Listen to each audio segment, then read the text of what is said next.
আজকে দিয়ে বোধহয় আমি চার চার আজকে বোধহয় ফিফথ টাইম দেখলাম। ফিফথ টাইম মানে কি, প্রথম দুবার পুরোটা দেখেছিলাম, আজকে পুরোটা আবার দেখলাম। আর মাঝখানে হচ্ছে হল ভিজিট করতে করতে গিয়ে দেখা। আর আজকের অডিয়েন্স তো স্পেশাল অডিয়েন্স, আমাদের যারা সহকর্মী, আমাদের পরিচিত জন, তারা একটা হচ্ছে জেনারেল যারা দর্শক তাদের সঙ্গে দেখা, সেটা একটা আলাদা মজা। আবার আজকের পরিবেশটাই অন্যরকম।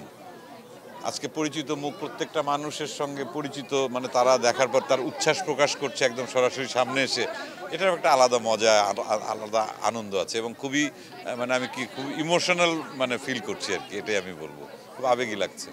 এবং আরেকটা স্পেশালিটি হচ্ছে আজকে জাহিদ ভাইকে আমরা পেয়েছি। এই 10 দিন 12 দিন হয়ে গেল, এই প্রথম জাহিদ ভাই আমাদের প্রধান যে চরিত্রে অভিনয় করেছে, যাকে ঘিরে গল্পটা, এবং সে জাহিদ ভাই আজকে উপস্থিত এবং জাহিদ ভাই নিজে খাসতে জাহাঙ্গীর, ঠিক আছে, এটা একটা আলাদা ভালো লাগা।